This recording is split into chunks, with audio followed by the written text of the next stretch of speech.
नमस्कार, मैं ललित सोनी दृष्टि पीसीएस की एडिटोरियल एनालिसिस श्रृंखला में आपका स्वागत करता हूं। आज के इस एपिसोड में हम लोग फिर से बात करेंगे एक एडिटोरियल के बारे में जो कि इंडियन एक्सप्रेस से लिया गया है, जिसका टाइटल है डिलेड एंड डिनाइड। इसके अंदर हम लोग बेसिकली बात करेंगे कि कैसे महिलाओं के खिलाफ हिंसा जो है वो काफी व्यापक रूप से होती है, और उस व्यापक रूप से हुई हुई हिंसा में जो जस्टिस है, जो न्याय है, वो उसको डिले किया जाता है, उसको थोड़ा वक्त लगता है सामने आने में। तो यहाँ पे इसमें ऑथर बात कर रहा है डिलेड और डिनाइड। कई ऐसे मामले होते हैं जहां पे उसको काफी वक्त लग जाता है, और कई ऐसे मामले होते हैं जहां पे वो न्याय उनको मिल ही नहीं पाता है। इसकी बहुत सारी वजह हैं, वो सारी वजह हम डिस्कस करेंगे। ठीक है, तो आज के आर्टिकल में हम लोग मोस्टली जो है बात करने वाले हैं जो महिलाओं के खिलाफ एक भेदभाव है और उसकी वजह से जो हिंसा होती है उसके बारे में। ठीक है, study showing discrimination against woman in the legal process confirms it is not easy for woman to get justice. इसमें ये लिखा हुआ है कि जो हमारा लीगल प्रोसेस है, या फिर आप ये कि हमारी जो न्याय व्यवस्था है, उस न्याय व्यवस्था में या कानूनी व्यवस्था के अंदर कुछ ऐसे लूप होल है जिसकी वजह से महिलाओं को या तो न्याय मिलने में बहुत देरी हो जाती है, या फिर उनको वो न्याय मिलता ही नहीं है। ठीक है, तो इस सारे विषयों पे आज हम लोग बात करेंगे। आगे बढ़ने से पहले हम लोग इस वीडियो की एक रूपरेखा देख लेंगे। हम सबसे पहले बात करेंगे कि ये लेख किस बारे में है, जो कि मैं आपको बता चुका हूं कि ये जो है महिलाओं के अगेंस्ट जो हिंसा होती है उसके बारे में है। ठीक है, फिर महिलाओं के खिलाफ हिंसा का जो मुद्दा है भारत में, उसके कई प्रकार है। ठीक है, आप ये कह सकते हैं काफी वेरियस फॉर्म्स है उसके। ठीक है, अलग अलग तरीके से ये हिंसा की जाती है, तो उसके बारे में हम लोग बात करेंगे। फिर बहुस्तरीय भेदभाव। देखिए, महिलाओं के खिलाफ आज से नहीं, एंशियंट टाइम से, पुराने समय से ही आप देखेंगे कि किसी ना किसी लेवल पे, किसी ना किसी स्तर पे भेदभाव किया गया है। ठीक है, अब हम उस भेदभाव के बारे में बात करेंगे और उसका इम्प्लीकेशन क्या है, उसका जो है वापस उस पर क्या प्रभाव पड़ता है, उसके बारे में बात करेंगे। फिर हम देखेंगे कि हिंसा के पीछे के कारण क्या है। उन कारणों को देख करके हम लोग जो है बाद में कुछ एक वे फॉरवर्ड देखेंगे कि इसको आगे कैसे इसको सॉल्व किया जाएगा। उसके बाद उसका निष्कर्ष निकालते हुए इस आर्टिकल को, इस वीडियो को हम लोग समापन की ओर ले जाएंगे। ठीक है, चलिए स्टार्ट करते हैं। फिर सबसे पहले हम लोग बात कर देते हैं महिलाओं के खिलाफ हिंसा का जो मुद्दा है भारत में, उसके बारे में। क्या होता है कि जब आपके मन में कहीं ना कहीं किसी तरीके का भेदभाव है, वो अल्टीमेटली जो है किसी ना किसी वे में हिंसा का रूप ले लेता है। अगर कोई भेदभाव रहेगा तो आप देखिए, भावनात्मक रूप से भी हिंसा हो सकती है। ठीक है, मनोवैज्ञानिक रूप से भी हिंसा हो सकती है, और उसका एक्सट्रीम फॉर्म आ जाता है जब वो आपके साथ जो है शारीरिक रूप से हिंसा होने लगती है। तो भारत में ये मुद्दा काफी व्यापक है। ठीक है, और इसमें शारीरिक, भावनात्मक और मनोवैज्ञानिक, ठीक है, फिजिकल, इमोशनल और साइकोलॉजिकल, ठीक है, ये हिंसा जो है, वायलेंस महिलाओं के खिलाफ होती हुई नजर आती है। ठीक है, इसके अलग अलग प्रकार है। ठीक है, कुछ प्रमुख रूप है इसके, उसके बारे में हम लोग बात कर लेते हैं। तो जैसे इसका एक है डोमेस्टिक वायलेंस, घरेलू हिंसा। घरेलू हिंसा का मतलब यहाँ पे, जब आप किसी परिवार में रहते हैं और किसी कारणवश जो है वहां किसी तरीके से हिंसा होती है, तो वो आपकी डोमेस्टिक वायलेंस में आती है। इसका बहुत बड़ा रीजन है पावर इक्वेशन, जो हमारे समाज के अंदर एक व्यवस्था बनी हुई है, पितृसत्तात्मक व्यवस्था है, जिसके अंदर ये धारणा है कि पुरुष कहीं ना कहीं महिलाओं से बेहतर है और महिला को उनसे दब के रहना चाहिए। इस विचारधारा की वजह से कहीं ना कहीं ये घरेलू हिंसा जो है व्यापक रूप लेती है। ठीक है, इसके लिए हमने एक कानून बना रखा है, घरेलू हिंसा से महिलाओं का संरक्षण अधिनियम। ठीक है, जो कि 2005 का अधिनियम है। ठीक है, इसके अलावा फिर जो है देखेंगे सेक्सुअल हैरेसमेंट या फिर यौन उत्पीड़न। ठीक है, ये एक फॉर्म हो सकता है, एक प्रकार हो सकता है। उसके बाद एसिड अटैक। एसिड अटैक जो आप देखते हैं कई बार जो है तेजाब फेंक दिया जाता है, तो वो एक तरीका है। इसके अलावा ऑनर किलिंग्स आप देखेंगे कि जनरली इंटरकास्ट मैरिज या फिर अलग किसी इंटर रिलीजन मैरिज जब हो जाती है, दो अलग अलग जातियों के बीच में विवाह हो या दो अलग धर्मों के बीच में अगर विवाह हो जाता है, तो वहां पे कई बार ऐसा होता है कि घर वाले ही जो है उनकी हत्या करवा देते हैं। तो वो एक तरीका है, ये आपके ऑनर किलिंग या एक प्रकार कह सकते हैं महिलाओं के खिलाफ हिंसा का। ठीक है, इसके अलावा और भी रूप होते हैं। जैसे आपने देखा होगा कि दहेज से रिलेटेड हिंसा होती है, जब डॉवरी से रिलेटेड वायलेंस होता है कि कम दहेज दे दिया, नहीं दिया, इन सब चीजों की वजह से होता है। ठीक है, इसके अलावा इसके लिए हमने एक डॉवरी प्रोहिबिशन एक्ट बनाया हुआ है, दहेज निषेध अधिनियम बनाया हुआ है। उसके अलावा ह्यूमन ट्रैफिकिंग, मानव तस्करी, ये एक व्यापक रूप है। इसके अंदर जो है कि महिलाओं की तस्करी की जाती है, बाल विवाह के लिए कर दीजिए, उनसे काम करवाने के लिए कर दीजिए, उनसे प्रोस्टिट्यूशन वगैरह करवाने के लिए भी ये सब किया जाता है। जबरन श्रम, यौन शोषण, बाल विवाह, ये सब जो है इन सब पर्पस के लिए, इन सब उद्देश्यों के लिए जो है ये मानव तस्करी की जाती है। इसके अलावा जब हम बात करते हैं, इसके लिए हमने एक एक्ट बना रखा है, इमोरटल ट्रैफिक प्रिवेंशन एक्ट, अनैतिक दुर्व्यापार निवारण अधिनियम। ठीक है, और उसके बाद फीमेल जेनिटल म्यूटिलेशन, महिला जननांग विकृति, एक कम्युनिटी है बोहरा मुस्लिम कम्युनिटी है, इनके अंदर जो है एक कस्टम के तौर पे, जो है एक परंपरा के तौर पे जो महिलाओं के जननांग है उनको विकृत किया जाता है, उनको जो है म्यूटिलेट किया जाता है। ठीक है, तो ये सारे कुछ प्रकार है जो महिलाओं के खिलाफ हिंसा को दर्शाते हैं। ठीक है, और ये काफी व्यापक रूप से आज आप देखेंगे कि हर दिन हर दूसरे दिन आप अखबार में कुछ न कुछ ऐसी चर्चा देख लेते हैं। इसके अलावा कई ऐसे केस हैं जो हमारे सामने आ ही नहीं पाते, क्योंकि जैसा कि मैंने बताया कि समाज में एक सोच है, उस सोच में ये एलिमेंट डाल दिया गया है कि अगर आप जाकर के अपने लिए आवाज उठा रहे हैं तो आप जो है कुछ गलत कर रहे हैं। ठीक है, ये नेम एंड शेम वाली जो है व्यवस्था हमने बना दी है महिलाओं के खिलाफ, उसकी वजह से ये सारी चीजें जो है व्यापक रूप से भारत में हमारे सामने आती है। ठीक है, चलिए तो फिर ये डिस्कशन हो चुका, अब देखते हैं कि इस आर्टिकल में क्या बात की गई है। जो ये इंडियन एक्सप्रेस में एक आर्टिकल आया है, इसके अंदर इसमें क्या बात की गई है। इसमें लिखा गया है कि how violence against women can be effectively address, मतलब कि अगर हमको महिलाओं के खिलाफ जब हम इस हिंसा को एड्रेस करने की बात करें, इसका कोई समाधान निकालने की बात करते हैं, तो जनरली हम यही कहते हैं कि भाई तुमको आवाज उठानी चाहिए, तुमको अपना स्टैंड लेना चाहिए, तुमको बाहर आकर के पुलिस में शिकायत करनी चाहिए, एफआईआर लिखवानी चाहिए। ठीक है, तो कुल मिला के आप ये कहते हैं कि आप बाहर आइए और पुलिस में जो है एफआईआर लिखवाइए। ठीक है, लेकिन हम जब ये कहते हैं कि आप बाहर आकर के पुलिस से एफआईआर लिखाइए, आपके खिलाफ जो भी हिंसा हो रही है उसको जो है पुलिस को जाकर के बताइए, उसमें हमारी एक उम्मीद रहती है कि जब हम पुलिस को ये बात बता देंगे तो हमारे साथ न्याय होगा। जब एक बार हम उस कानूनी व्यवस्था का सहारा लेते हैं और उसकी तरफ जाते हैं तो हमें लगता है कि अब हमें जो है न्याय मिल जाएगा। लेकिन महिलाओं के केस में थोड़ा इक्वेशन अलग है। यहाँ पे जो है आप देखेंगे कि एक भेदभाव आपको दिखेगा इसके अंदर। आप जब जाते हैं एफआईआर लिखवाने तो वहां पे आपको बोला जाता है कि क्यों कानून के चक्कर में पड़ रहे हो, क्यों ये सब चीजें कर रहे हो, इससे बहुत सारे नुकसान होंगे, शादी नहीं होगी, या इस तरीके की कुछ स्टिग्मा आपके दिमाग में डाल दिया जाता है।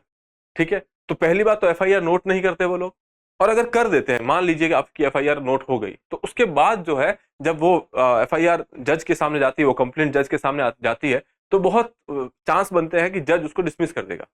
ठीक है, इसके अलावा जब हम मान लीजिए कि जज भी सुनने को तैयार है, पुलिस ने भी एफआईआर लिख दी है, जज सुनने को तैयार है, तो भी बहुत सारे चांस है कि उस व्यक्ति को जिसने वो हिंसा की है उसको एक्विटल मिल जाए, उसको छोड़ दिया जाए, बाइज्जत बरी कर दिया जाए।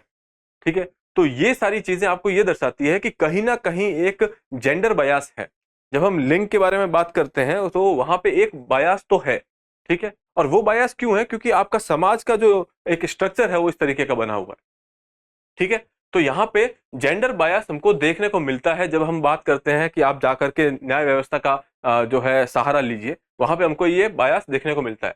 और वो एक मल्टी स्टेज डिस्क्रिमिनेशन है, बहुस्तरीय भेदभाव है, खाली हरेसमेंट के लिए नहीं, या फिर खाली वायलेंस के लिए नहीं, खाली हिंसा के लिए नहीं है। और भी स्तर अगर हम देखेंगे, अगर सामाजिक स्तर पे देख लीजिए, आर्थिक स्तर पे देख लीजिए, या फिर आप यूं कहें कि आप अगर पर्सनल अपने व्यक्तिगत स्तर पे भी देखेंगे तो ये भेदभाव आपको दिखेगा। तो ये बहुस्तरीय डिस्क्रिमिनेशन होता है। यहाँ पे आप देखेंगे कि जो महिलाएं कंप्लेन करती है वो कहीं ना किसी डिसएडवांटेज पे रहती है, जब हम पुरुषों के कंपैरिजन में बात करें तो। ठीक है, दूसरा ऐसा है कि जब आप कानून व्यवस्था का सहारा लेते हैं तो बहुत सारा आर्थिक आपके पास बैकअप होना चाहिए। ठीक है, लेकिन महिलाएं जनरली उस इंसान के ऊपर ही निर्भर कर रही होती है जो उस पर हिंसा कर रहा होता है। जब मोस्टली डोमेस्टिक वायलेंस का केस होता है तो वहां पे अधिकतर जो है पति पे डिपेंडेंट होती है महिलाएं, अपने आर्थिक रूप से वो पति पे डिपेंडेंट होती है। तो ऐसे में फिर वो कैसे अपनी लीगल फीस वगैरह दे पाएंगी, ये सारे इश्यूज भी हैं। ठीक है, बहुत बार ऐसा होता है कि पुलिस के पास जाते हैं तो एक काउंसलिंग के लिए भेजा जाता है, उसमें काउंसिल क्या किया जाता है कि क्यों केस करना है, क्यों इस फालतू के चक्कर में फंसना है। ठीक है, तो कहीं ना कहीं उनको जो है बोलते हैं कि आप इस सब चीजों से दूर रहें। ठीक है, उनको आवाज उठाने से रोकने की कोशिश की जाती है। ठीक है, तो ये एक बहुस्तरीय भेदभाव हमें देखने को मिलता है। फिर यहाँ पे जब हम बात करें कि पुलिस, हमने ये देख लिया कि पुलिस कंप्लेन लिखने में भी वहाँ पे हिचकिचाहट रहती है।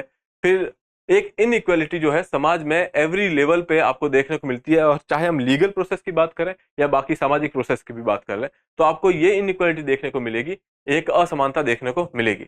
और जनरली एक परसेप्शन है कि महिलाएं जो है अपने जो कानून उनके लिए बनाए गए हैं उनका मिसयूज कर रही हैं। ठीक है, जैसे मान लीजिए अगर हम छोटे स्तर पे बात करें, दहेज की बात कर लें, तो जनरली ये माना जाता है कि जब भी एक कोई केस होगा तो वो पैकेज में केस होता है। इसमें अभी आप जान रहे होंगे, मध्य प्रदेश हाईकोर्ट ने एक जजमेंट दी थी, Ranjan versus state of Madhya Pradesh. इसमें जज ने ये कहा है कि ऐसे केसेस में जनरली जो है एक पैकेज में किया जाता है। मिसयूज ऑफ सेक्शन 498A, ये सेक्शन जो है दहेज और उत्पीड़न वगैरह के बारे में बात करता है। इसमें wives these days are filing a package of 5 cases, मतलब कि इसमें जो महिलाएं हैं या फिर जो आप कह सकते हैं कि जो पीड़ित महिला है वो जनरली जो है 5 केस एक साथ दायर कर रही हैं, ठीक है। तो उनमें से जजेस को ये लगता है कि जब भी कोई ऐसा मामला आता है उनमें एक साथ 5 केस आते हैं, उसके अंदर जनरली पति के साथ साथ उसके परिवार वाले और इवन दूर के रिश्तेदारों को भी साथ में शामिल कर दिया जाता है।